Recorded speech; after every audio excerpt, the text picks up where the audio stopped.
¿Qué tal, Juan Carlos? Acá estamos analizando lo que está pasando en Ecuador, esta segunda vuelta electoral en un pequeño país de América del Sur, pero fundamental para la política regional. Hay que recordar que la sede de la Unión de Naciones Suramericanas estaba justamente en Ecuador, muy cerca de Quito, en lo que se llama la mitad del mundo, claro, porque la línea de Ecuador justamente pasa por la mitad del mundo y por eso la sede de la UNASUR fue tan importante al haber sido instalada en Ecuador durante la época de la presidencia de Rafael Correa. Pero también tenemos que señalar que el actual presidente, Lenín Moreno, que dentro de muy poco abandonará el sillón presidencial, fue uno de los que desmanteló la UNASUR y desmanteló incluso la sede, la borró y se la dio a una organización indígena. Vamos a la lucha, porque nos afecta a nosotros, nos mata la vida de cada uno de los seres humanos. Además nosotros somos mamaces, madres, hermanas, ahí estamos luchando para defender este derecho que lo queremos y tenemos que alcanzar. No haga burla con el movimiento indígena. Esto sí es importante, porque hubo un enfrentamiento entre las comunidades indígenas con Lenín Moreno en octubre de 2019 por protestas en contra del aumento de las tarifas del combustible, pero también Rafael Correa estuvo muy enfrentado con algunas de las organizaciones indígenas. ¿Por qué señalamos esto en la introducción? Porque justamente en la segunda vuelta están peleando codo a codo un dirigente indígena, que se llama Yacu Pérez, y un banquero, Guillermo Lasso. El primer lugar claramente lo obtuvo Andrés Arauz, con una amplia ventaja sobre sus perseguidores, pero que no le alcanzó para ganar en primera vuelta. Andrés Arauz es el candidato de Rafael Correa y del correísmo, de este movimiento político que durante 10 años gobernó Ecuador y puso a Ecuador en el mapa del mundo justamente por las transformaciones sociales. Mi intención es continuar en mi vida con mi familia en Bélgica y dedicado a la academia. Obviamente, siempre estaré donde mi país me necesite.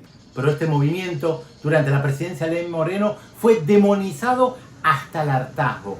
Perseguido Rafael Correa, perseguidos algunos de sus principales dirigentes, encarcelados, en el exilio, demonizado el movimiento durante 4 años.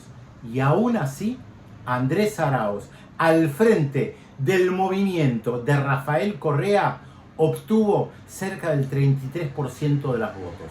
Esto quiere decir que un tercio de la población, a pesar de la demonización constante, considera que se vivió mejor durante la época de Rafael Correa.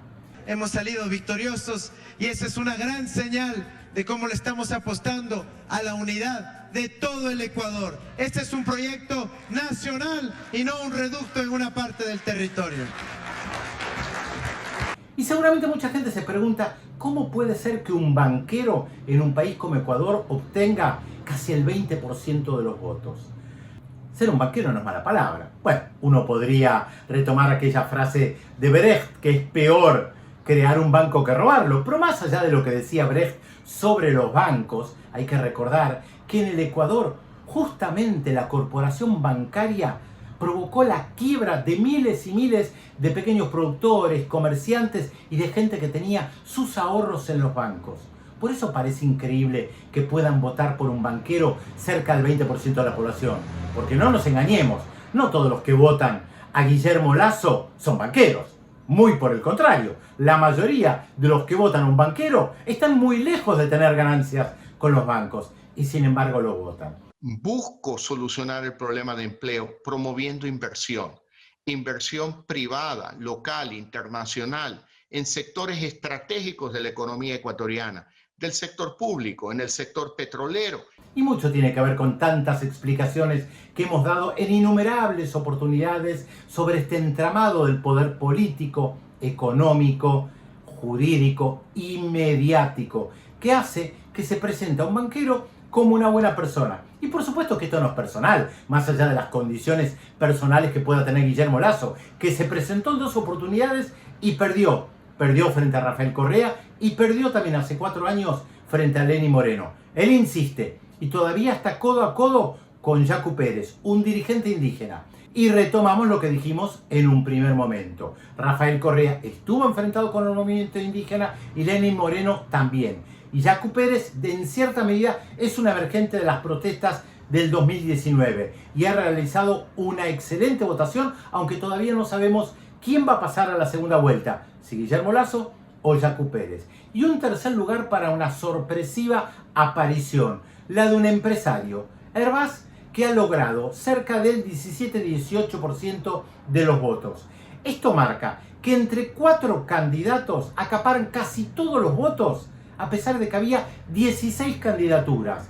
Muchos ni siquiera superaron el 1% de los votos. Y algunos apenitas ahí, como el expresidente Lucio Gutiérrez, que en su momento también tuvo el apoyo de los movimientos indígenas. El presidente de la República, su gobierno y la ciudadanía respetará totalmente la voluntad de la ciudadanía que se va a expresar sin duda alguna este día. Y seguramente alguna gente se preguntará, ¿y Lenín Moreno y el actual presidente? No deja ningún legado. Destruyó más que construir. Destruyó el partido de Rafael Correa, aunque no al movimiento. Destruyó las obras de Rafael Correa. No presentó un sucesor. No apoya ningún partido. Y esto realmente es muy raro. Es muy raro que alguien asuma la presidencia de un país y no deje ningún legado. Que solamente se haya dedicado a destruir. Porque al fin y al cabo, quien llega a la presidencia quiere modificar cosas estructurales en un país y continuar con su obra. ¿Cómo será recordado Lenín Moreno? Como aquel que traicionó a Rafael Correa, como aquel que trató de destruir todo aquello que construyó Rafael Correa, que no deja sucesor.